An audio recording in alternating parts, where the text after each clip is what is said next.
ठीक है। मैं स्टेप बाय स्टेप इसका रिवीजन करवा रहा हूँ एग्ज़ाम पर्पज़ के लिए। Obviously opting with 115 BAC schemes के साथ इसको मैं पढ़ाऊँगा।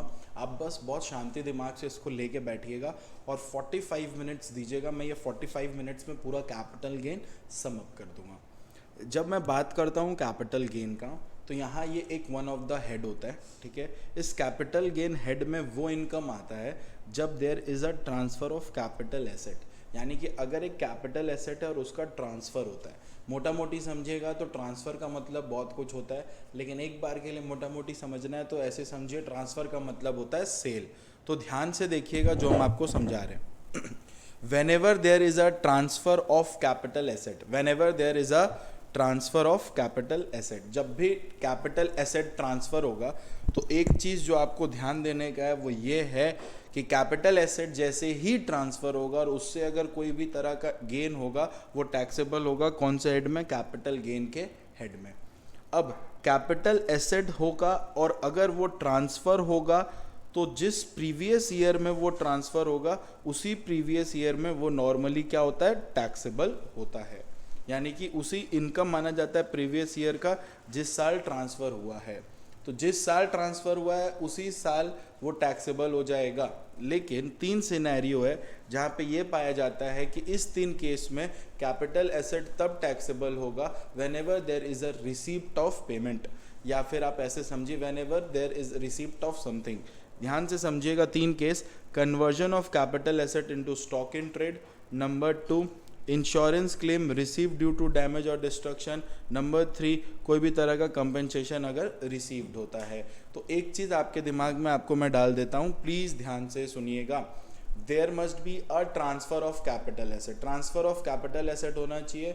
नंबर 2, कैपिटल एसेट ट्रांसफ़र होने से गेन होना चाहिए, और गेन होने पे अगर वो गेन होता है और वो गेन एग्जेम्प्ट नहीं होगा तो ही वो टैक्सेबल होगा आपके कैपिटल गेन हेड में। जब मैं बात करता हूँ आपका ट्रांसफ़र होना चाहिए, मतलब जिस प्रीवियस ईयर में, मान लीजिए हमारा प्रीवियस ईयर 23-24 है और 23-24 के समय पे मैंने वो ट्रांसफ़र किया है, तो आने वाला जो भी गेन होगा वो टैक्सेबल होगा। गेन मतलब मान लो मैंने एक, नॉर्मली समझिए कि मैंने एक बिल्डिंग खरीदा 20 लाख का, मैंने बेचा 40 लाख में, तो कॉस्ट मेरा 20 लाख, बेचा 40 लाख, तो गेन कितना? 20 लाख। तो मोटा मोटे के हिसाब से वो 20 लाख आपका क्या होगा? टैक्सेबल होगा। Moving on to the capital assets पे, कि कैपिटल एसेट क्या होता है। वो कोई भी तरह का प्रॉपर्टी है उसको कैपिटल एसेट बोलते हैं। कोई भी तरह, हर property is a capital asset, every property is a capital asset. But इस 4 चीज़ को छोड़ के, ये 4 चीज़ कभी भी आपका कैपिटल एसेट नहीं माना जाएगा। ये 4 चीज़ आपका कभी भी कैपिटल एसेट नहीं माना जाएगा। नंबर 1, कोई भी तरह का स्टॉक इन ट्रेड। अगर मैं कोई भी तरह का स्टॉक इन ट्रेड का बात करूँ तो वो PGBP में जाएगा। अगर आप स्टॉक बेच रहे हो, मतलब आपका धंधा का एक स्टॉक इन ट्रेड है, वो बेच रहे हो, तो PGBP इनकम है, कैपिटल गेन में नहीं आएगा। तो stock in trade does not comes in capital gain. Number 2, कोई भी तरह का personal property will not affect in the capital gain. Number 3, कोई भी तरह का rural agriculture land in India, कोई भी तरह का अगर रूरल एग्रीकल्चर लैंड है इन इंडिया में, rural agriculture land in India को हम लोग किसी भी तरह से ट्रांसफ़र करने पे कैपिटल गेन में टैक्सेबल नहीं करेंगे। और गोल्ड डिपॉजिट जो बॉन्ड है उसका अगर मैं बात करूं तो वो भी कैपिटल गेन, वो भी ट्रांसफ़र करने से कैपिटल गेन नहीं होगा, because this 4 are not considered to be a capital asset. See, capital gain attracts कब? जब आपका कैपिटल एसेट हो और उस कैपिटल एसेट का देयर इज़ अ ट्रांसफ़र। तो इफ़ कैपिटल एसेट का ट्रांसफ़र होगा तभी ना वो जाके टैक्सेबल होगा कैपिटल गेन में। एंड अगर वो टैक्सेबल हो ही नहीं रहा है, मान लीजिए वो कैपिटल एसेट है ही नहीं, तो ट्रांसफ़र का बात ही नहीं उठता। तो there must be a capital asset, capital asset का होना ज़रूरी है। और अगर कैपिटल एसेट है तो वो ट्रांसफ़र होगा, तो गेन होने से, और वो गेन एग्जेम्प्ट नहीं होगा तो टैक्सेबल होगा। अब नॉर्मली हर ही चीज़ कैपिटल एसेट है, बट क्या क्या कैपिटल एसेट नहीं है? Stock in trade capital asset नहीं है, पर्सनल कोई भी चीज़ यूज़ करेंगे कैपिटल एसेट नहीं है, रूरल एग्रीकल्चर कैपिटल एसेट नहीं है, gold deposit bonds capital asset नहीं है। ध्यान दीजिएगा, पर्सनल में अगर आप ये सब यूज़ करेंगे तो वो कैपिटल एसेट माना जाएगा। Jewellery, archaeological collection, drawings, painting, sculpture, any work of art, this will be consider as capital asset, ठीक है। अब रूरल एग्रीकल्चर लैंड कैसे समझेंगे, मान लीजिए जहाँ का पॉपुलेशन लेस देन 10,000 है, मान लीजिए कहीं का पॉपुलेशन जो है वो लेस देन 10,000 है, तो वो एरिया ही रूरल एग्रीकल्चर लैंड माना, मतलब वो एरिया ही रूरल माना जाएगा और वहाँ पे कोई एग्रीकल्चर लैंड हुआ तो उसको रूरल एग्रीकल्चर लैंड बोलेंगे। मान लीजिए आप ऐसे जगह सिचुएटेड है जहाँ का पॉपुलेशन 10,000 से ज़्यादा है बट 1 लाख तक है, मतलब एक ऐसा एरिया जहाँ का पॉपुलेशन 10,000 से ज़्यादा है, मोर देन 10,000 बट 1 लाख तक है, तो उस एरिया के 2 किलोमीटर तक, उस एरिया के 2 किलोमीटर तक अर्बन माना जाएगा। 2 किलोमीटर के बाद अगर कोई भी एरिया आएगा तो वो रूरल माना जाएगा और वहाँ पे कोई खेती बाड़ी होगा तो उसको रूरल एग्रीकल्चर लैंड मानेंगे। उसी तरह अगर कोई पॉपुलेशन 1 लाख से ज़्यादा है बट 10 लाख तक है, 1 लाख से ज़्यादा है बट 10 लाख तक है, वहाँ से 6 किलोमीटर, वहाँ से कितना किलोमीटर, 6 किलोमीटर अर्बन माना जाएगा। उसके बाद अगर कोई भी एरिया होगा उसको हम लोग रूरल मानेंगे। Are we through with this. उसी तरह यहाँ पे पॉपुलेशन का बात कर रहा है 10 लाख के बाद का। Are we through with this. Next देखिए कैपिटल गेन में 2 तरह के कैपिटल एसेट होते हैं, एक होते हैं शॉर्ट टर्म कैपिटल एसेट और एक होता है लॉन्ग टर्म कैपिटल एसेट। जब मैं वर्ड यूज़ करता हूँ कैपिटल एसेट का तो ध्यान से समझिएगा, जैसे ही मैं वर्ड यूज़ करता हूँ कैपिटल एसेट तो 2 तरह के कैपिटल एसेट होते हैं, एक होता है शॉर्ट टर्म कैपिटल एसेट और एक होता है लॉन्ग टर्म कैपिटल एसेट, ठीक है। जब मैं बात करता हूँ शॉर्ट टर्म कैपिटल एसेट का, इसका बोलने का मतलब है अगर मैं कोई ऐसे एसेट को बेचता हूँ जो शॉर्ट टर्म कैपिटल एसेट है और उससे अगर कोई मेरे को गेन होगा तो वो शॉर्ट टर्म कैपिटल गेन कहलाएगा, और अगर मैं कोई लॉन्ग टर्म कैपिटल एसेट को बेचता हूँ और उससे अगर मेरे को कोई गेन होगा तो वो नॉर्मली कहलाएगा long term capital gain. Are we through with this. तो ध्यान से समझिएगा कैपिटल एसेट 2 तरह के, एक शॉर्ट टर्म कैपिटल एसेट, एक long term capital asset. Are we through with this. उसको बेचेंगे तो शॉर्ट टर्म कैपिटल गेन और लॉन्ग टर्म कैपिटल गेन होगा। क्लियर है अच्छी तरह से। अब आप पूछेंगे भैया कब किसको शॉर्ट टर्म कैपिटल एसेट बोलेंगे और किसको लॉन्ग टर्म कैपिटल एसेट बोलेंगे। हम बोले वो टोटली डिपेंड करता है आपके पीरियड ऑफ होल्डिंग पे। पीरियड ऑफ होल्डिंग क्या है उस पर डिपेंड करेगा कि वो शॉर्ट टर्म कैपिटल एसेट है कि लॉन्ग टर्म कैपिटल एसेट है। अब पीरियड ऑफ होल्डिंग 12 महीना, 24 मंथ्स और 36 मंथ्स है। अगर आप ये या इसके अंदर होल्ड करते हो तो शॉर्ट टर्म कैपिटल एसेट होगा और इसके बाद तक होल्ड करते हो तो लॉन्ग टर्म कैपिटल एसेट होगा। अगर ऐसे एसेट को बेचोगे तो शॉर्ट टर्म कैपिटल गेन होगा और ऐसे एसेट को बेचोगे तो लॉन्ग टर्म कैपिटल गेन होगा। तो प्लीज़ प्लीज़ प्लीज़ ध्यान से फोकस करिएगा जो मैं समझा रहा हूँ। मान लीजिए मैं जो आपको समझा रहा हूँ कि कब 12 मंथ है, कब 24 मंथ और कब 36 मंथ है। 12 मंथ के लिए आपको ध्यान देना है ये एसेट का पीरियड ऑफ होल्डिंग अगर 12 मंथ या उससे कम है तो short term capital asset, 12 month या उससे ज़्यादा है तो लॉन्ग टर्म कैपिटल एसेट। तो 12 मंथ के लिए कौन कौन एसेट है। नंबर 1 लिस्टेड सिक्योरिटी 12 मंथ का एसेट है। लिस्टेड सिक्योरिटी क्या है बोलिए, 12 मंथ का एसेट है। Number 2 units of UTI 12 month का एसेट है, ठीक है। जो यूटीआई है, यूनिट्स ऑफ यूटीआई मतलब यूनिट ट्रस्ट ऑफ इंडिया, उसका अगर आपके पास कुछ यूनिट्स है तो उसका अगर होल्डिंग 12 मंथ या उससे कम है तो शॉर्ट टर्म, अगर उससे ज़्यादा है तो लॉन्ग टर्म। फिर आता है इक्विटी ओरिएंटेड फंड। अगर आपके पास कोई भी तरह का इक्विटी ओरिएंटेड फंड्स है, ठीक है। इक्विटी ओरिएंटेड फंड मतलब म्यूचुअल फंड टाइप, ऐसा म्यूचुअल फंड है जो इक्विटी ओरिएंटेड है, उसका अगर आपका पीरियड ऑफ होल्डिंग 12 महीना या उससे कम है तो शॉर्ट टर्म, 12 महीने या उससे ज़्यादा है तो लॉन्ग टर्म। उसी तरह से zero coupon bonds. Zero coupon bonds का मतलब क्या होता है, ध्यान से देखिएगा, एक ऐसा बॉन्ड्स जिसका इंटरेस्ट जीरो होता है, ठीक है। तो ध्यान से समझिएगा, अगर आप इस 4 तरह का होल्ड करते हैं तो अगर आपका पीरियड ऑफ होल्डिंग 12 महीना या उससे कम रहेगा तो शॉर्ट टर्म। तो 12 महीना में 4 तरह का एसेट बताइए, मेरे साथ रिपीट करिए, आप बोलिए। Listed securities, units of UTI, equity oriented funds and zero coupon bonds, ठीक है। अब ध्यान से समझिएगा, ये 12 महीना का हो गया। अगर कोई आपके पास अनलिस्टेड शेयर्स ऑफ कंपनी है, अनलिस्टेड शेयर्स ऑफ कंपनी है या फिर एक इमूवेबल प्रॉपर्टी है जो आता है लैंड बिल्डिंग या बोथ, ध्यान से सुनिएगा, आपके पास अनलिस्टेड शेयर्स ऑफ कंपनी है या इमूवेबल प्रॉपर्टी है, अनलिस्टेड शेयर्स, सिर्फ और सिर्फ शेयर्स का वर्ड है, ध्यान से।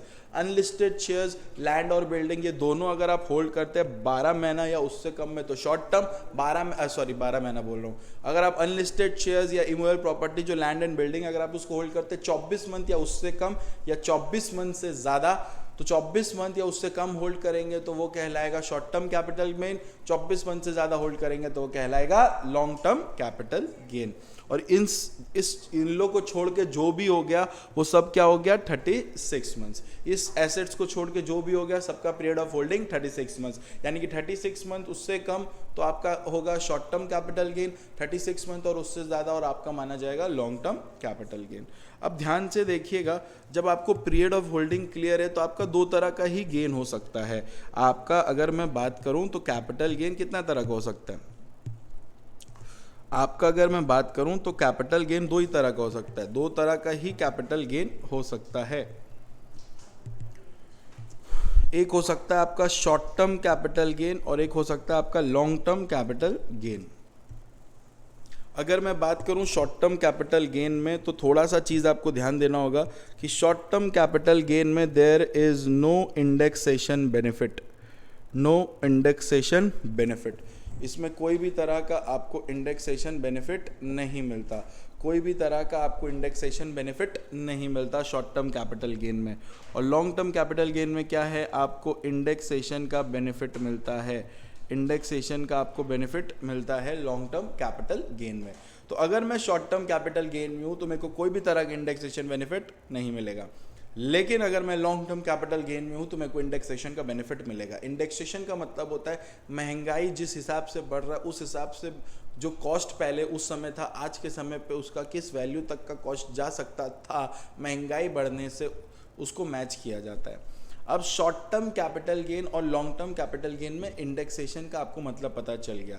अब अगर आप शॉर्ट टर्म कैपिटल गेन निकाल रहे तो आपका फॉर्मेट निकालने का ये है कि सबसे पहले आपको लेना पड़ेगा सेल्स कंसिडरेशन, ठीक है, फिर माइनस करना पड़ेगा expenses on transfer. Expenses on transfer का मतलब होता है कि जो आप सामान बेचे हो उसको वहाँ लिखोगे सेल कंसिडरेशन, और उसको बेचने के वक्त अगर आपको कुछ खर्चा लगा है उसको हम लोग बोलते हैं एक्सपेंसेस ऑन ट्रांसफ़र। जैसे ही आप माइनस करोगे आपके पास आएगा net sale consideration. I hope you are getting it. आपके पास आएगा नेट सेल कंसिडरेशन, उससे आप माइनस करोगे कॉस्ट ऑफ एक्विजिशन और माइनस करोगे कॉस्ट ऑफ इम्प्रूवमेंट। जैसे ही आप माइनस करोगे आपके पास जो भी आएगा वो गेन होगा, उसको हम लोग बोलेंगे short term capital gain. Short term capital gain ये एक फॉर्मेट है, शॉर्ट टर्म कैपिटल गेन उसको बोलेंगे। ऑन द अदर हैंड जब मैं लॉन्ग टर्म कैपिटल गेन का बोलता हूँ तो मैं आपको बता दूँ कि यहाँ तक तो पूरा सेम है, और यहाँ पे माइनस होता है इंडेक्सेशन कॉस्ट ऑफ एक्विजिशन और माइनस होता है इंडेक्सेशन कॉस्ट ऑफ इम्प्रूवमेंट। इंडेक्सेशंस के हिसाब से हम लोग चलते हैं। देखिए सबसे पहले आप लोग जब भी सम्स देखेंगे कैपिटल गेन का तो आपको वहाँ पे सेल कंसिडरेशन दिखेगा, आपको वहाँ पे क्या दिखेगा, सेल कंसिडरेशन। सेल कंसिडरेशन मतलब एक ऐसा अमाउंट जितना में वो सामान बिक रहा है या ट्रांसफ़र हो रहा है उसको हम लोग सेल कंसिडरेशन बोलते हैं। अब मैं आपको ना एक प्रॉपर वे में चीज़ सिखाऊंगा और एक एक करके ट्रीटमेंट दिखाऊंगा। अगर मैं आपको फॉर्मेट का बात करूँ तो फॉर्मेट अपना कैसे रहता है, अपने सबसे पहले लिखते हैं कंप्यूटेशन ऑफ कैपिटल गेन।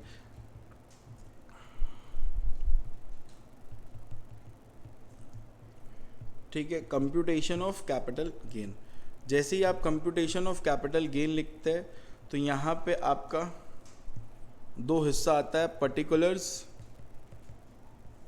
और अमाउंट।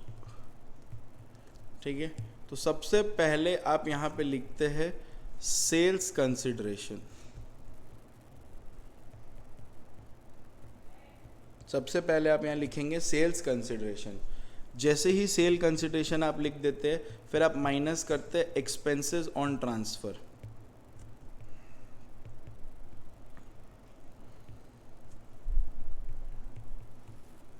जैसे ही आप माइनस करते हैं जो भी आता है वो आपका बनता है नेट सेल्स कंसिडरेशन।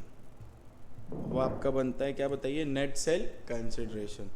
फिर आप माइनस करते हैं कॉस्ट ऑफ एक्विजिशन, और अगर लॉन्ग टर्म है तो इंडेक्सेशन कॉस्ट ऑफ एक्विजिशन। फिर आप माइनस करेंगे कॉस्ट ऑफ इम्प्रूवमेंट, अगर लॉन्ग टर्म है तो इंडेक्सेशन कॉस्ट ऑफ इम्प्रूवमेंट, ये आपका माइनस होता है। और जैसे ही आपका माइनस ख़त्म होता है, आइदर अगर ये शॉर्ट टर्म है तो शॉर्ट टर्म, नहीं तो ये लॉन्ग टर्म कैपिटल गेन।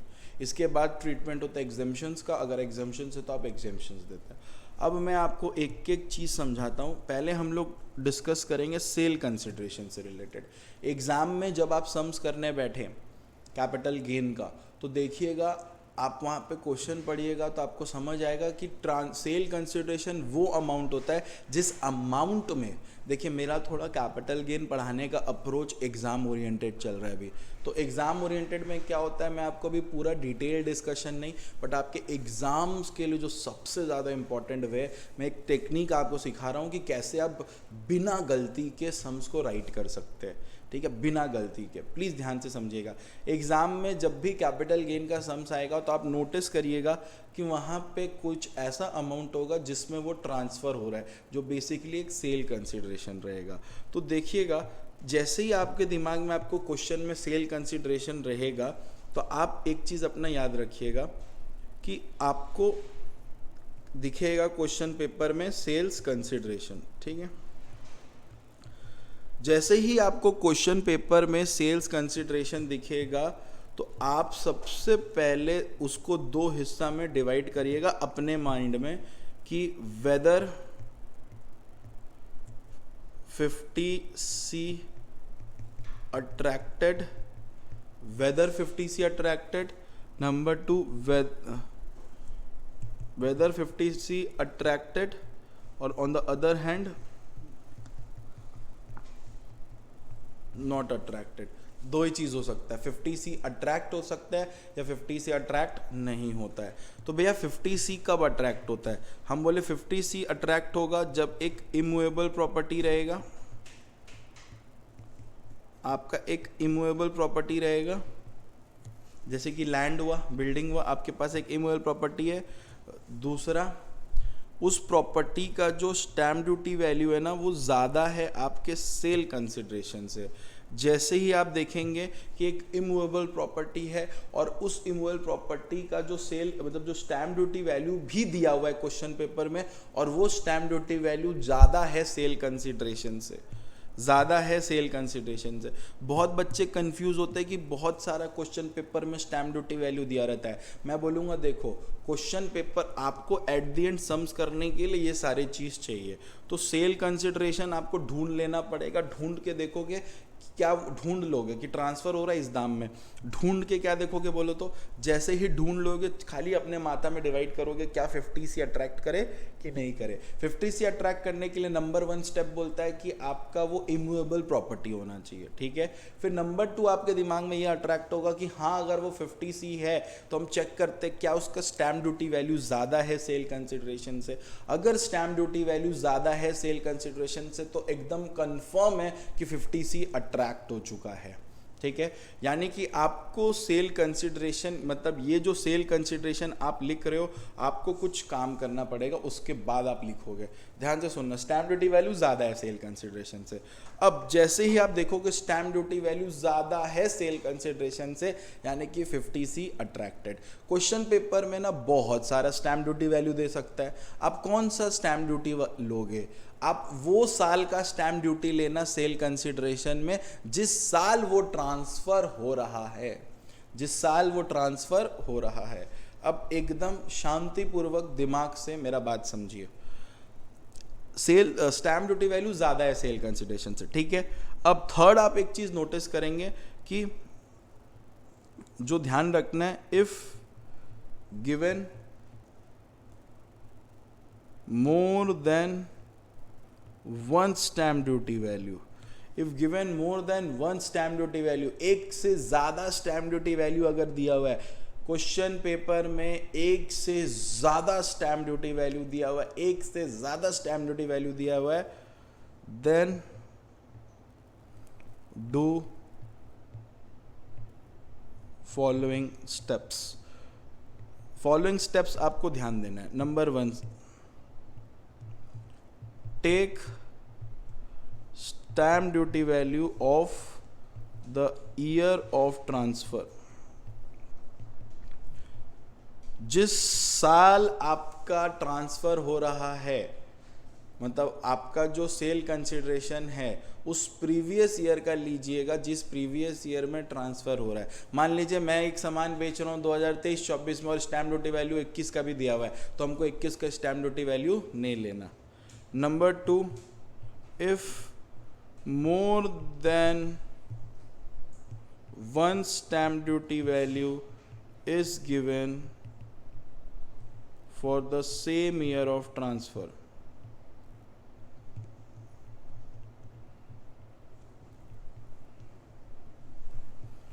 मान लीजिए कि ट्रांसफ़र जब आप कर रहे हैं ना भैया, आप बोला कि हमको क्वेश्चन पेपर में सेल कंसिडरेशन निकालना है, सेल कंसिडरेशन हो गया, फिर आप बोला चेक कर लेना कि देखो क्वेश्चन पेपर में तो सेल कंसिडरेशन लिखा हुआ है, उठा के वही डालना है कि नहीं, उठा के वही डालना है कि नहीं, यहाँ पे वो डिपेंड करता है कि 50 से अट्रैक्ट हो रहा है कि नहीं। अगर 50 से अट्रैक्ट हो रहा है, अब बताइए 50 सी कब अट्रैक्ट होगा, 50 सी कब अट्रैक्ट होगा, 50 सी तभी अट्रैक्ट होता है, 50 सी तभी अट्रैक्ट होता है नंबर 1 अगर आपके पास एक इमूवेबल प्रॉपर्टी है, नंबर 2 आपका जो स्टैम्प ड्यूटी वैल्यू है वो बहुत ज़्यादा है, किससे, सेल कंसिडरेशन से।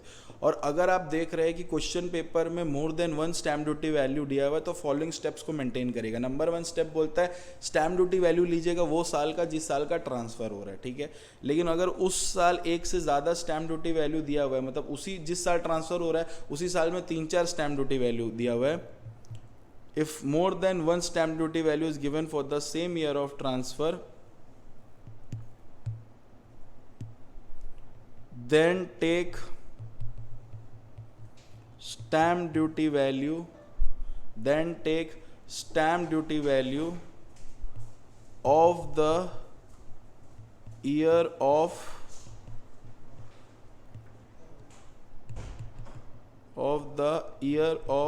agreement, of the year of agreement, provided certain payment was made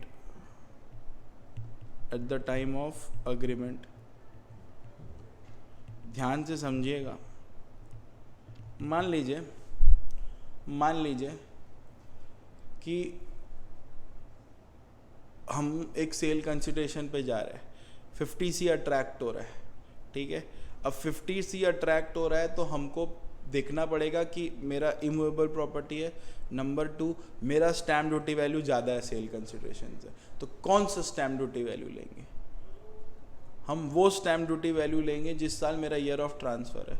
लेकिन मान लीजिए ईयर ऑफ ट्रांसफ़र और बहुत सारा स्टैम्प ड्यूटी वैल्यू दिया हुआ है, बहुत सारा स्टैम्प ड्यूटी वैल्यू दिया हुआ है, ऐसा समझिए। Normally stamp duty value year of transfer कर लेंगे, लेकिन हम लोग को क्वेश्चन पेपर में अलग अलग साल का अलग अलग स्टैम्प पेपर दिया हुआ है, तो लॉ बोलता है देखिए अगर ऐसा है तो अगर आप पहले कोई भी प्रॉपर्टी बेचते हैं तो अग्रीमेंट होता है।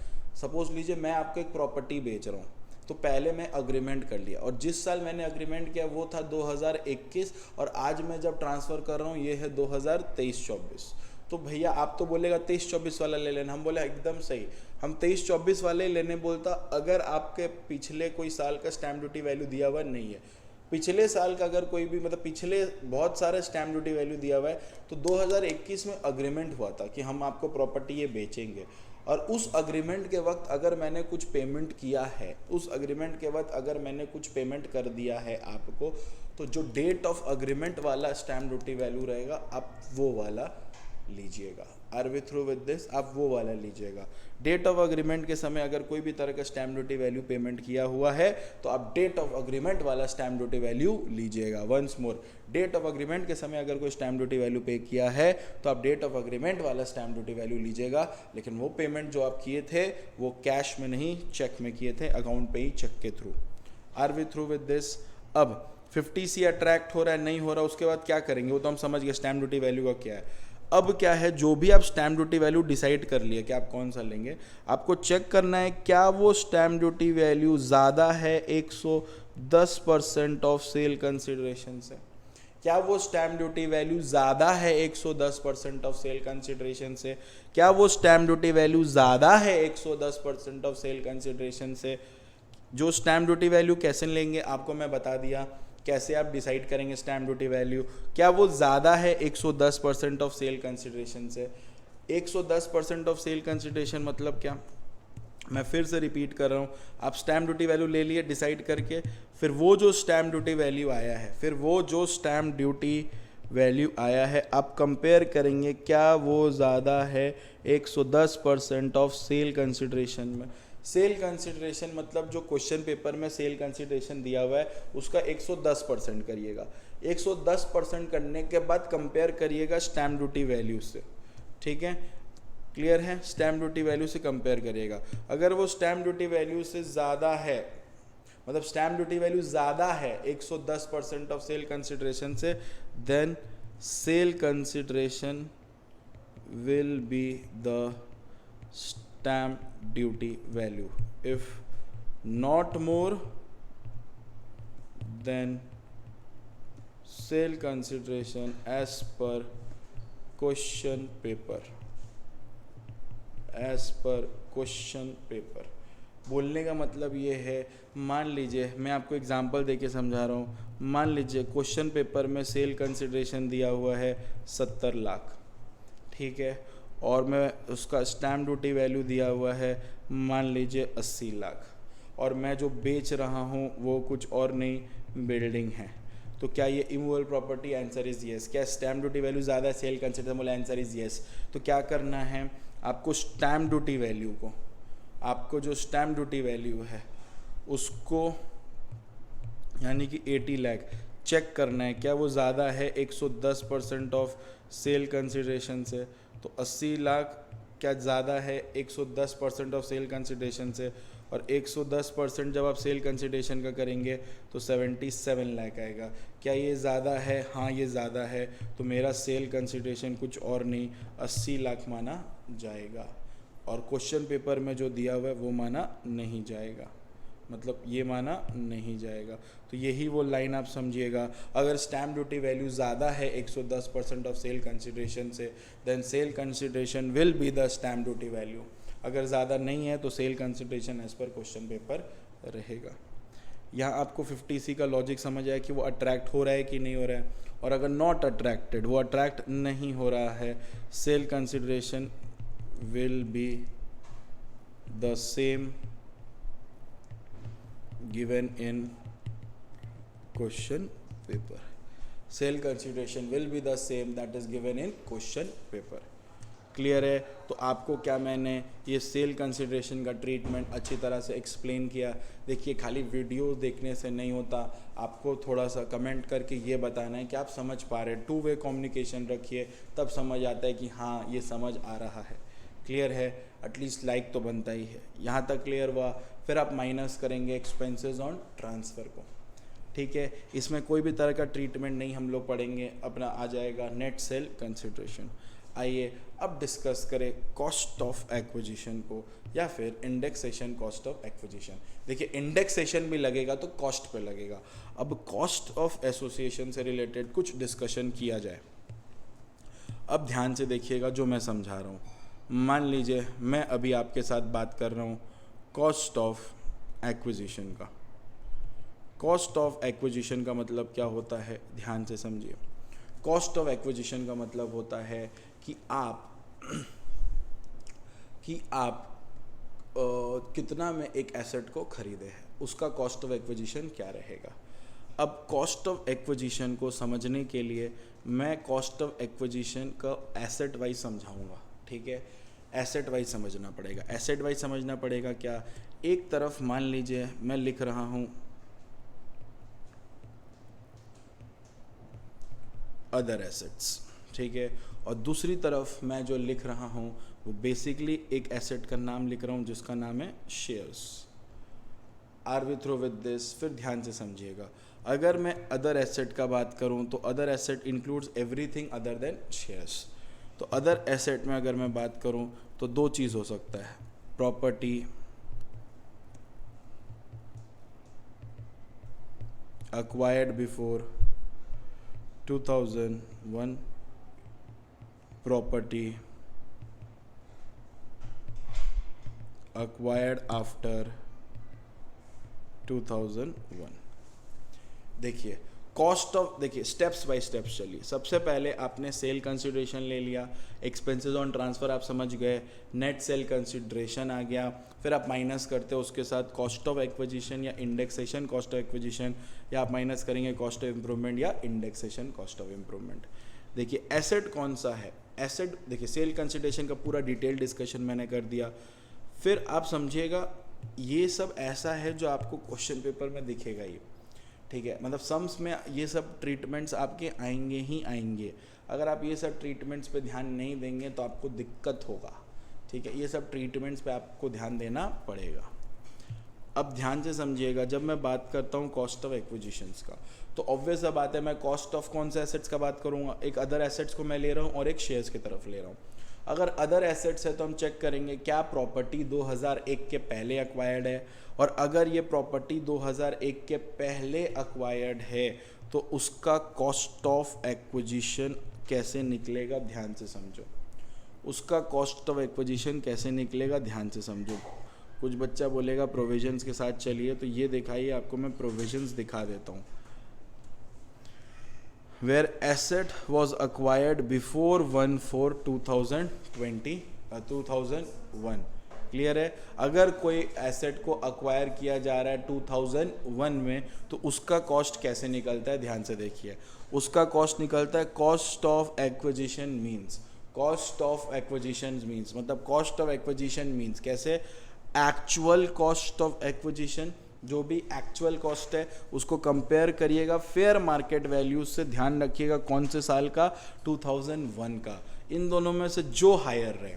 और अगर ये जो एसेट है ये इमूवेबल प्रॉपर्टी है तो आपके पेपर में अगर स्टैम्प ड्यूटी वैल्यू भी दिया हुआ है कौन से साल का, 2001 का, उससे भी कंपेयर करिएगा। दोनों को कंपेयर करने के बाद जो भी लोअर आएगा वही आपका कॉस्ट ऑफ एक्विजिशन बनेगा। ध्यान से समझिएगा, पहले कॉस्ट ऑफ एक्विजिशन कैसे निकलेगा, अगर कोई प्रॉपर्टी 2001 के पहले एक्वायर्ड है तो उस प्रॉपर्टी का जो एक्चुअल कॉस्ट है खरीदने का वो उसको कंपेयर करिए दीजिएगा फेयर मार्केट वैल्यू 2001 से, कंपेयर करके जो हायर रहेगा वो हायर जो अमाउंट आया है, अगर जो एसेट है वो लैंड बिल्डिंग ये सब इमूवेबल प्रॉपर्टी है, हायर वाले को कंपेयर करिएगा स्टैम्प ड्यूटी वैल्यू से। इन दोनों में जो लोअर रहेगा वही आपका कॉस्ट ऑफ एक्विजिशन बनेगा। Are we through with this, वही आपका कॉस्ट ऑफ एक्विजिशन बनेगा। तो प्रॉपर्टी देखिए स्टेप बाय स्टेप समझिएगा। अभी आपका ट्रीटमेंट आ गया अब कॉस्ट का, तो कॉस्ट में आप जैसे ही कॉस्ट वाले ट्रीटमेंट में आएंगे तो अपने दिमाग में डाल दीजिएगा कि अब हम कॉस्ट ऑफ एक्विजिशन वाले पार्ट में आ चुके हैं।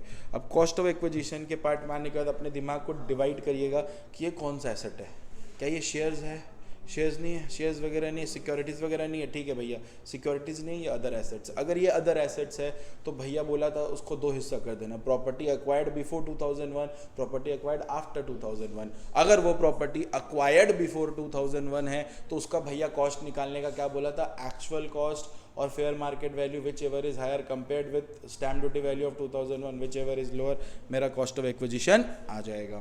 तो कॉस्ट ऑफ एक्विजिशन निकालने के लिए आपको एक्चुअल कॉस्ट और फेयर मार्केट वैल्यू मैं फिर से लिख देता हूँ, कौन से साल का, 2001 का हायर लेके उसको कंपेयर कर दीजिएगा stamp duty value of 2001 whichever is lower ले लीजिएगा। Are we through with this. अब ध्यान से देखिए, अगर कोई प्रॉपर्टी एक्वायर्ड हो रहा है आफ्टर 2001, अगर कोई प्रॉपर्टी एक्वायर्ड हो रहा है आफ्टर 2001 मतलब मैंने एक प्रॉपर्टी को एक्वायर किया 2001 के बाद, 2001 के बाद मैंने अगर कोई प्रॉपर्टी एक्वायर किया है, तो अगर कोई प्रॉपर्टी 2001 के बाद एक्वायर्ड हुआ है तो बहुत ही सिंपल सा अप्रोच है, इसमें कोई भी कंपैरिजन नहीं, आप सिंपल सा ले लीजिएगा एक्चुअल कॉस्ट और वही आपका बन जाएगा कॉस्ट ऑफ एक्विजिशन, ठीक है। अब अगर मैं इंडेक्सेशन का बात करूं, इंडेक्सेशन पहले देखिए, अभी आप कॉस्ट में आ गए, आपका क्या निकल गया, कॉस्ट ऑफ एक्विजिशन। अगर शॉर्ट टर्म है तो direct cost of acquisition minus होगा, अगर शॉर्ट टर्म नहीं है तो आप क्या निकालेंगे, इंडेक्सेशन, ठीक है। देखिए अगर शॉर्ट टर्म निकाल रहे हो तो कॉस्ट ऑफ एक्विजिशन जो निकाले माइनस, और अगर लॉन्ग टर्म निकाल रहे हो तो इंडेक्सेशन निकालना पड़ेगा। लेकिन इंडेक्सेशन निकालने के लिए भी तो आपको कॉस्ट ऑफ एक्विजिशन निकलेगा। तो देखिए आप सोचिए लॉन्ग टर्म के लिए निकाल रहे हो तो यही बना आपका कॉस्ट ऑफ एक्विजिशन। अब इंडेक्सेशन कैसे निकलेगा, ध्यान से देखो, हम लोगों का जो साल चल रहा है वो है 23-24, 23-24 में ये वाला जो कॉस्ट इन्फ्लेशन इंडेक्स है वो है 348। जो फर्स्ट टाइम ये वीडियो देख रहा है या कभी भी ज़िंदगी में टैक्स नहीं पढ़ा है, मैं बता दूं उनको थोड़ा सा दिक्कत हो सकता है, बट मैं उसका कंसेप्ट क्लियर करता हूँ। कॉस्ट इन्फ्लेशन इंडेक्स आपके क्वेश्चन पेपर में दिया रहेगा, बस आप करंट ईयर का कॉस्ट इन्फ्लेशन इंडेक्स याद रखिएगा। करंट ईयर का जो कॉस्ट इन्फ्लेशन इंडेक्स है 23-24 दैट इज 348। अब इसका क्या करना है, इंडेक्सेशन कैसे निकलता है मैं आपको बात बताता हूँ। देखिए इंडेक्सेशन निकालने का तरीका, इंडेक्सेशन निकालने का तरीका ये है, आप कॉस्ट ऑफ एक्विजिशन निकाल लिए। कॉस्ट ऑफ एक्विजिशन कैसे निकालना है पता चल गया ना। अगर आप अदर एसेट पे बिलोंग करें तो हम कंपेयर करेंगे कि क्या वो एसेट अक्वायर्ड बिफोर 2001 है कि अक्वायर्ड आफ्टर है। अगर अक्वायर्ड बिफोर 2001 है तो कॉस्ट ऑफ एक्विजिशन को कंपेयर करेंगे फेयर मार्केट वैल्यू से, फिर कंपेयर करेंगे स्टैम्प ड्यूटी वैल्यू से, विच एवर इज लोअर जो आएगा आप उसको ले लेंगे। Are we through with this. तो ये कॉस्ट तो हम लोग निकालने जानते हैं, इंडेक्सेशन निकालना है तो जो भी कॉस्ट आप निकाल के रखे हो उसको इनटू कर देना CII उस साल का जिस साल एसेट ट्रांसफर होता है वो CII, यानी कि कुछ केसेस में हमारा ये हमेशा 348 रहेगा। ठीक है, जो कॉस्ट निकाले हो लॉन्ग टर्म में, जो कॉस्ट निकाले हो, देखो शॉर्ट टर्म में जो कॉस्ट निकाले उठा के डाल दिए, लॉन्ग टर्म में जो कॉस्ट निकाले हो उस कॉस्ट का इंडेक्सेशन कैसे निकालोगे, उसको इनटू कर दोगे वो साल का CII से जिस साल एसेट ट्रांसफर हो रहा है, क्वेश्चन पेपर में दिया रहेगा। ठीक है, और डिवाइड कर दोगे वो CII से जिस साल एसेट को अक्वायर्ड किए थे, मतलब खरीदे थे। ये करने के बाद जो भी अमाउंट आएगा उसी को हम लोग इंडेक्सेशन कॉस्ट ऑफ एक्विजिशन बोलते हैं। Are we through with this? उसी को हम लोग इंडेक्सेशन कॉस्ट ऑफ एक्विजिशन बोलते हैं। अब वो जो इंडेक्सेशन कॉस्ट ऑफ एक्विजिशन आ रहा है, वो जो इंडेक्सेशन कॉस्ट ऑफ एक्विजिशन आ रहा है वैसे ही ट्रीटमेंट करोगे। फिर ऑन द अदर हैंड आता है कॉस्ट ऑफ इम्प्रूवमेंट का बात। Now what do we mean by cost of improvement? Cost of improvement एक ऐसा कॉस्ट है जो हम लोग एसेट में इनकर करते हैं, और वो इनकर करने से एसेट के वैल्यू में, एसेट का वैल्यू बढ़ता है, उसको हम लोग कॉस्ट ऑफ इम्प्रूवमेंट बोलते हैं। मान लीजिए एक तल्ला का बिल्डिंग था, मैंने कुछ साल बाद उस एक तल्ला के बिल्डिंग को 2 तल्ला कर दिया, तो जिस हिसाब से मैंने वो कंस्ट्रक्ट किया वो मेरा कॉस्ट ऑफ इम्प्रूवमेंट माना जाएगा। तो अगर आप शॉर्ट टर्म कैपिटल एसेट में हो, शॉर्ट टर्म हो तो कॉस्ट ऑफ इम्प्रूवमेंट डायरेक्ट लिख दोगे, और अगर लॉन्ग टर्म निकालने बैठे हो तो उस कॉस्ट ऑफ इम्प्रूवमेंट में भी आप इंडेक्सेशन कैलकुलेट करोगे।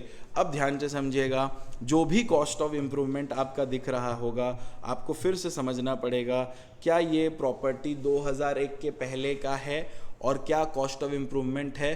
तो 2001 के पहले अगर कोई भी तरह का कॉस्ट ऑफ इम्प्रूवमेंट हुआ है, मतलब बढ़ाईती हुआ है, कुछ भी तरह का कॉस्ट इनकर करके उसका वैल्यू बढ़ा है, इन दैट सिनेरियो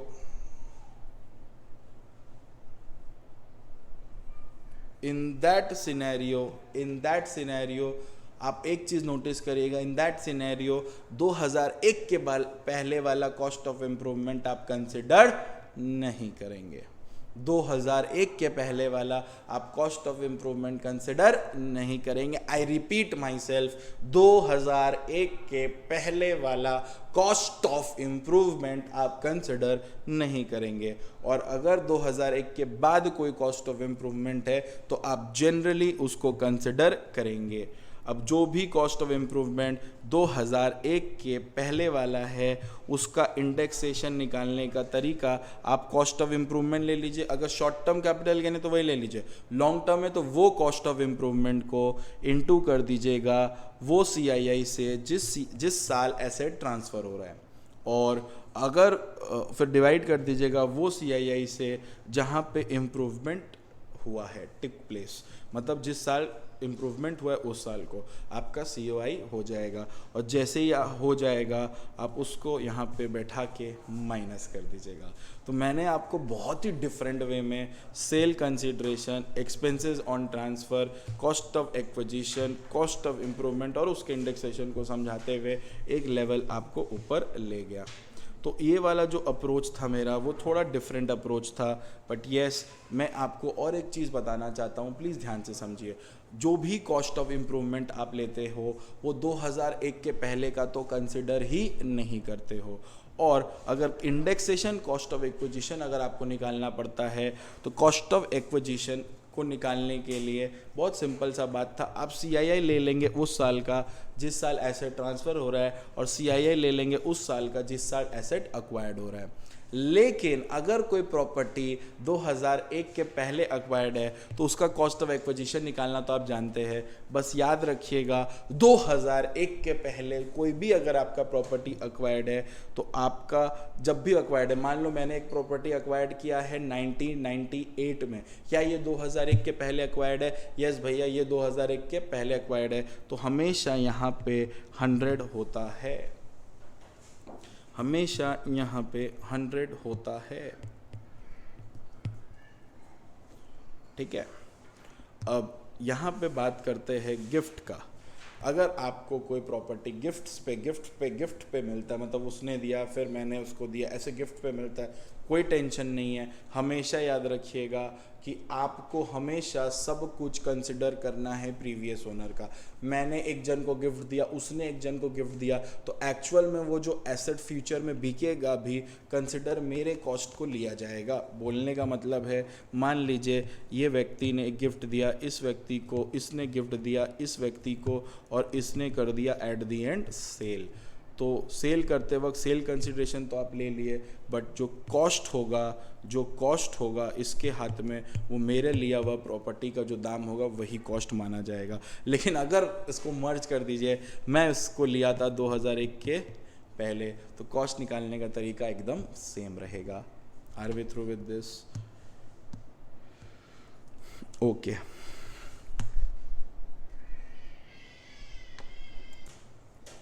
तो यहाँ तक हम लोग समझ लिए थे।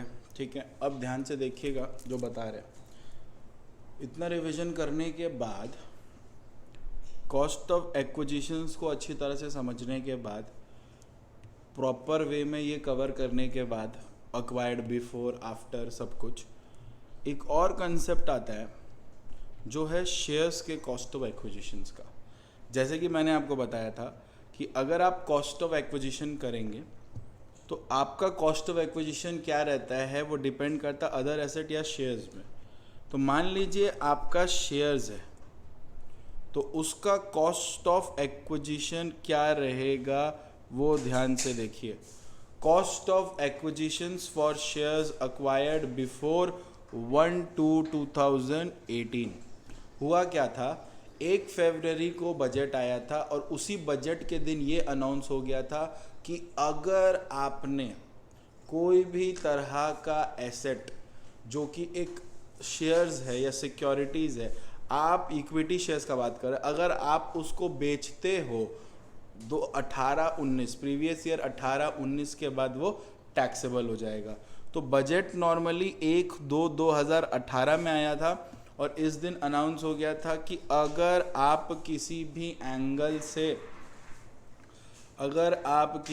एंगल से इस दिन के बाद यानी कि 18-19 से आपके लॉन्ग टर्म कैपिटल एसेट, यानी कि कोई भी अगर आपके पास शेयर्स है, आप खरीदते हो या बेचते हो, तो वो टैक्सेबल हो जाएगा under section 112A, under section 112A। तो ध्यान से समझिएगा, 2018 के पहले मेरा कोई भी एसेट मतलब मेरा शेयर्स जब हम लेते थे तो टैक्सेबल नहीं होता था। 18-19 के बाद से अगर मैं उनको बेचूंगा, अगर मेरे को उनसे कुछ गेन होगा तो वो टैक्सेबल हो जाएगा। तो वही वो बोल रहा है कि क्या होगा कॉस्ट ऑफ एक्विजिशन वो शेयर का जिसको मैं एक्वायर करता हूँ 1/2/2018 के पहले। एक चीज़ मैं आपको पहले कन्फेस कर दूं, जून 24 के एग्ज़ाम्स को क्लियर करने के लिए आपको मेरा यूट्यूब का जो भी सीरीज़ चल रहा है वो देखना पड़ेगा। सीरीज़ चल रहा है देखना पड़ेगा मतलब जो ऑलरेडी क्लास ले रहे हैं जून 24 का उनको नहीं, जून 24 मतलब जो पहले मेरे से पढ़े हुए और अभी कोई कारण से उनका क्लियर नहीं हुआ, तो उस पर्टिकुलर सिनेरियो में उनको ये सीरीज़ को देखना बहुत ज़रूरी है। मैंने 115 BAC, कुछ सरचार्ज, कुछ रिबेट्स, सब कुछ डिस्कस किया, ठीक है। सरचार्ज हुआ, रिबेट हुआ, ये सब कुछ डिस्कस किया। रिबेट में भी मैंने मार्जिनल रिलीफ का डिस्कशन आपके साथ किया है। अगर आप वो मिस कर गए तो प्लीज़ उसको भी गो थ्रू करिएगा। तो यहाँ पे देखिए, मैंने यहाँ पे मैं आपको क्या समझा रहा हूँ कि क्या रहेगा cost of acquisition of shares का, जिसको अक्वायर किया जा रहा है 1/2/2018 के पहले। अगर आपका कैपिटल गेन होता है, मतलब 1/2/2018 के पहले अगर आपका कोई भी तरह का शेयर्स है, तो आपका कॉस्ट ऑफ एक्विजिशन रहेगा क्या, आपका कॉस्ट ऑफ एक्विजिशन रहेगा, उसको आप कंपेयर कर दीजिएगा इन दो में से जो लोअर है, ठीक है, वही आपका कॉस्ट ऑफ एक्विजिशन रहेगा। बोलने का मतलब क्या है, ध्यान से समझिए। आपको हायर लेना है, हायर किसका लेना है, एक्चुअल कॉस्ट का, और इन दोनों का जो लोअर आएगा उसको कंपेयर करके जो आएगा उसका हायर लीजिएगा, ठीक है। वंस मोर मैं फिर से समझाता हूँ, एक्चुअल कॉस्ट का इन दोनों से जो लोअर रहेगा आप वो लेके कंपेयर करके हायर लीजिएगा। मान लीजिए मैंने 2015-16 में एक शेयर खरीदा था जिसका दाम था 1 लाख, ठीक है। अब अगर मैं बात करूं 31 जनवरी का, 31 जनवरी 2018 का, और मैं बात करूं 23-24 का, तो मैंने जब लिया था वो 1 लाख में था, ठीक है। 23-24 में मैं उसको सेल कर रहा हूँ, मान लीजिए 10 लाख में, मान लीजिए कितना में, 10 लाख में। तो मेरा कॉस्ट ऑफ एक्विजिशन 1 लाख नहीं माना जाएगा। मेरा कॉस्ट ऑफ एक्विजिशन बोलता है कि आप लेंगे actual cost that is 1 lakh, compare करेंगे इन दोनों के, मतलब एक्चुअल कॉस्ट लेंगे आप कितना, 1 लाख, कम इन दोनों का लोअर लेंगे। लोअर क्या लेंगे, fair market value of such asset. Fair market value कैसे पता कर रहा है, बोल रहा है 1 फरवरी 2018 के पहले वाले दिन का जो भी ट्रेडिंग वैल्यू लेगा वही फेयर मार्केट रहेगा, यानी कि 31 जनवरी का। मान लो वो दिया हुआ है 5 लाख, कितना दिया हुआ है, 5 लाख, तो आप यहाँ लेंगे 5 लाख, और आप कितना में बेच रहे हैं, सेल कंसिडरेशन लेंगे 10 लाख, तो इन दोनों का लोअर हुआ 5 लाख, और इससे कंपेयर करके हायर लेंगे 5 लाख, यानी कि आपका जो कॉस्ट ऑफ एक्विजिशन रहेगा वो रहेगा 5 lakh. I hope you are getting this. Cost of acquisition से रिलेटेड एक और ट्रीटमेंट है जो मैं आपको बताना चाहता हूँ in relation to advance money forfeit का। एडवांस मनी फॉरफिट का रिलेशन भी इससे कुछ है। Now what do we mean by advance money forfeit, please ध्यान से समझिएगा मैं क्या बोल रहा हूँ। एडवांस मनी फॉरफिट मतलब कि मान लीजिए एक बिल्डिंग है, मैंने ये बिल्डिंग डिसाइड किया था मिस्टर ए को बेचने के लिए। मिस्टर ए ने मेरे को कुछ एडवांस मनी पेमेंट किया था, और एक फ्यूचर समय के बाद मैं उनको ओनरशिप ट्रांसफ़र करता। मान लो उन्होंने एडवांस मनी मैंने पेमेंट किया 1 लाख का, प्रॉपर्टी का वैल्यू 70 लाख का। अभी 1 लाख रुपया जो मैं उसने मेरे को दिया, इसी को एडवांस मनी बोलते हैं। बाद में मिस्टर ए बोलते हैं नहीं आपके साथ कॉन्ट्रैक्ट नहीं करेंगे, मेरे को ये बिल्डिंग नहीं चाहिए। तो ये जो पैसा मैं जो मेरे पास 1 लाख आया था एडवांस मनी, वो मैं फॉरफिट कर लेता हूँ, इसी का नाम पड़ता है एडवांस मनी फॉरफिट। प्लीज़ ध्यान से समझिएगा, 13-14 के बाद, फाइनेंशियल ईयर 13-14 के बाद अगर कोई भी तरह से एडवांस मनी फॉरफिट होता है तो वो टैक्सेबल हो जाता है इनकम फ्रॉम अदर सोर्सेज में। लेकिन 13-14 के पहले अगर कभी भी, 13-14 या उसके पहले भी कभी भी एडवांस मनी अगर फॉरफिट होता है तो वो उस बिल्डिंग का जो भी कॉस्ट ऑफ एक्विजिशन है उससे रिड्यूस हो जाता है। अब एक्चुअल कॉस्ट मैं आपको एक और चीज़ बता देता हूँ, ये जो कॉस्ट से आप रिड्यूस करेंगे, अगर आप लॉन्ग टर्म कैलकुलेट कर रहे हैं तो पहले आप कॉस्ट ऑफ एक्विजिशन निकालेंगे, उससे रिड्यूस करके उसके बाद इंडेक्सेशन आप देंगे। बहुतों का जो डाउट था मैं यहाँ क्लियर कर देता हूँ। डन है क्या अच्छी तरह से? तो ये था आपका अदर एसेट का एक्वायरमेंट। अब मैं और कुछ चीज़ समझाने से पहले आपको मैं कुछ चीज़ बता देता हूँ, ध्यान से समझिएगा। कैपिटल गेन एक तरह का स्पेशल टैक्स रेट्स में फेमस है। कैपिटल गेन वाले हेड में एक स्पेशल टैक्स रेट्स होते हैं, अब अगर मैं आपको स्पेशल टैक्स रेट्स का बात करूं तो ध्यान से समझिएगा, कैपिटल गेन यानी कि कैपिटल एसेट्स। और अगर मैं कैपिटल एसेट्स का बात करूं तो एसेट्स का दो टुकड़ा होता है, एक तरफ होता है फाइनेंशियल एसेट्स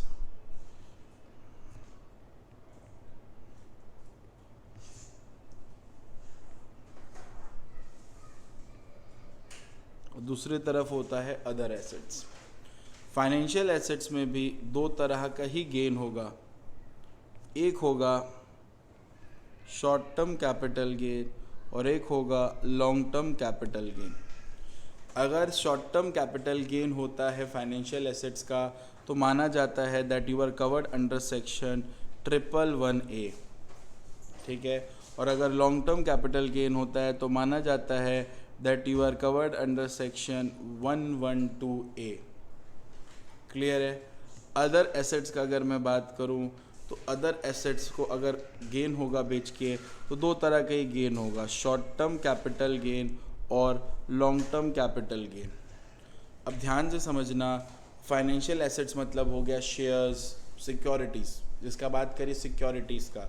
और सिक्योरिटीज़ बेचने से अगर आपको शॉर्ट टर्म कैपिटल, मान लीजिए मैंने एक इक्विटी शेयर्स लिया और इक्विटी शेयर्स को बेचा, इक्विटी शेयर्स बेचने से मेरे को अगर शॉर्ट टर्म कैपिटल गेन होता है और वो short term capital gain covered है, मतलब हम कवर्ड है अंडर सेक्शन 11111A में, तो कब आप कवर्ड होते हैं बताइए। तो कवर्ड होने के लिए ध्यान दीजिएगा, आपके पास लिस्टेड सिक्योरिटीज़ होना चाहिए और नंबर 2 आपने सिक्योरिटी ट्रांजैक्शन टैक्स पेमेंट किया गया होना चाहिए।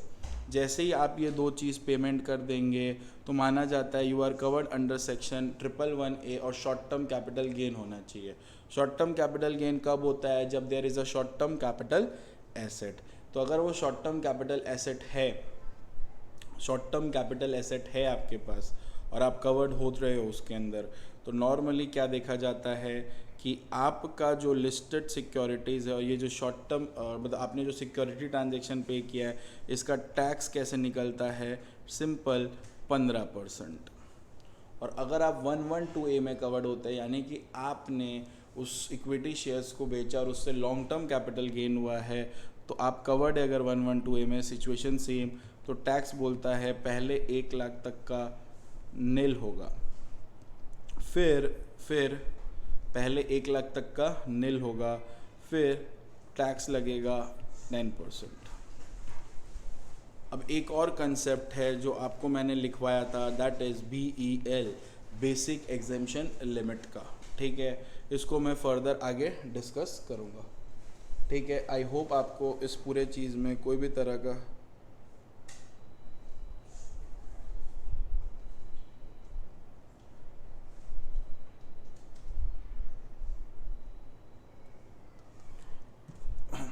उसको फर्दर मैं आगे आपसे डिस्कस करूँगा। अब अदर एसेट्स में शॉर्ट टर्म कैपिटल गेन होता है और लॉन्ग टर्म कैपिटल गेन होता है। तो अगर मैं शॉर्ट टर्म कैपिटल गेन का बात करूं और दूसरी तरफ लॉन्ग टर्म कैपिटल गेन का बात करूं, तो दो अलग अलग सिनेरियो समझते हुए आपको चलना पड़ेगा। अगर मैं शॉर्ट टर्म कैपिटल गेन का बात करूं और on the other hand long term capital gain का बात करूं, तो जो चीज़ है दो अलग अलग चीज़, उसको ध्यान से समझिएगा। जो शॉर्ट टर्म कैपिटल गेन है और दूसरी तरफ जो लॉन्ग टर्म कैपिटल गेन है अदर एसेट्स का, शॉर्ट टर्म कैपिटल गेन अगर आता भी है अदर एसेट्स का तो वो स्लैब रेट्स पे टैक्सेबल होता है, तो वो नॉर्मली स्लैब रेट्स पे टैक्सेबल होता है। और लॉन्ग टर्म कैपिटल गेन अगर वो आता है तो बेसिकली वो टैक्सेबल होता है आपका 20% डायरेक्ट। कभी कभी कोई रिविजन्स 45 मिनट्स में कवर्ड नहीं हो पाता, तो capital gain one of the वैसे ही हेड है अच्छा से करवाने जाने पे। Are we through with this? तो ये आपके अदर एसेट्स के टैक्स स्लिप्स का क्लियरेंस है। एक चीज़ जो अपने दिमाग में आपको डालना है, this all are the special case, जिसमें से नंबर 1 आता है इंश्योरेंस क्लेम, जिसमें से नंबर 1 आता है इंश्योरेंस क्लेम। इंश्योरेंस क्लेम क्या बोलता है, ध्यान से समझिएगा। इंश्योरेंस क्लेम बोलता है यहाँ पे क्या होता है, नॉर्मली आप पाया गया है ये सब है स्पेशल केसेस, ये सारे के सारे स्पेशल केसेस है। स्पेशल केसेस में आप क्या देख पाते हैं, स्पेशल केस में हम लोग ये देख पाते हैं कि जो हमारा टैक्सेबिलिटी है, जो टैक्स कैलकुलेट होगा, वो जो आप टैक्स कैलकुलेट करेंगे वो प्रीवियस ईयर में आप कैलकुलेट नहीं करेंगे, जिस साल ट्रांसफ़र होता है आप उस साल कैलकुलेट करेंगे जिस साल आपको वो क्लेम मिल रहा है। इंश्योरेंस क्लेम का बोलने का मतलब क्या है, ध्यान से समझिए। इंश्योरेंस क्लेम का कंसेप्ट क्या बोलता है कि मान लीजिए आपके पास एक बिल्डिंग है और इस पे आग लग गया। मैंने ये बिल्डिंग एक्वायर किया था 2018-19 पे 30 या 40 लाख पे, आग लगा 21-22 पे और मेरे को पेमेंट मिल रहा है 23-24 पे। तो जब 21-22 पे आग लगा तो बोलता है कि यही जो 21-22 है यही आपका ईयर ऑफ ट्रांसफ़र है और इस दिन आपको क्लेम रिसीव हो रहा है, तो हम बोलेंगे this is year of payment. तो टैक्सेबल होगा 23-24 में, बट आपका जो ट्रांसफ़र है वो 21-22 का माना जाएगा। ठीक है, बोलने का मतलब है अगर इस एसेट का अगर आप पीरियड ऑफ होल्डिंग पूछेंगे तो बेसिकली इट्स 18-19 से लेके 21-22 का है, 18-19 से लेके 21-22 का है। इस पूरे सिनेरियो में जो 18-19 से लेके 21-22 तक का सिनेरियो है यही पीरियड ऑफ होल्डिंग है। और क्योंकि ये बिल्डिंग है और ये 24 मंथ से ज़्यादा पाया जाता है, तो इस बिल्डिंग का जब भी ये इंश्योरेंस क्लेम मिल रहा है इस पे गेन कैलकुलेट होगा लॉन्ग टर्म कैपिटल गेन का। यानी कि इस पर्टिकुलर सिनेरियो में आप सेल कंसिडरेशन लेंगे, एक्सपेंसेस ऑन ट्रांसफ़र लेंगे, सब कुछ लेंगे, और क्योंकि ये लॉन्ग टर्म है इसका जो CII होगा कुछ इस प्रकार कैलकुलेट होगा।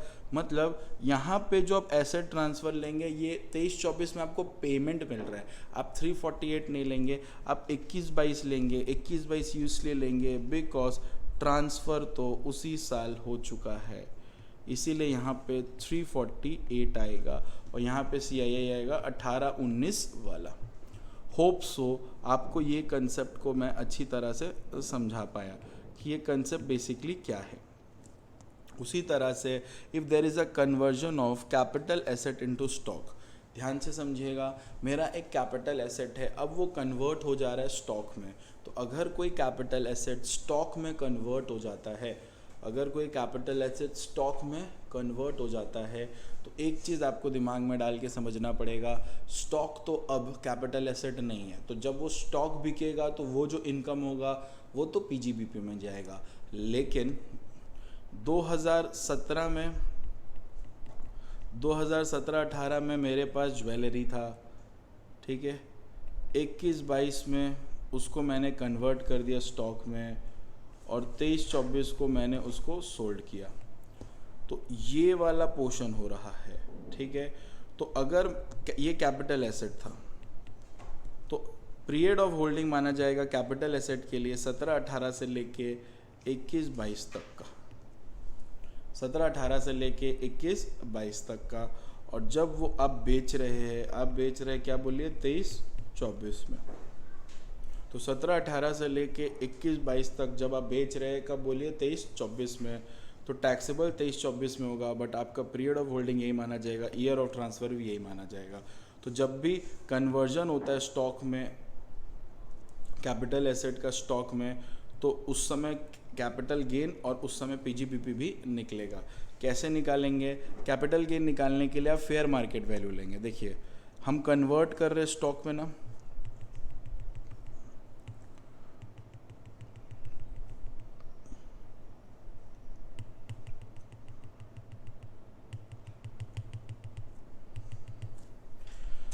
मैं कन्वर्ट कर रहा हूँ इसको स्टॉक में, तो जिस साल मतलब जिस समय स्टॉक में कन्वर्ट कर रहा हूँ वही फेयर मार्केट वैल्यू, यही fair market value capital gain निकालते वक्त सेल कंसिडरेशन बनेगा और PGBP निकालते वक्त उसका कॉस्ट बनेगा।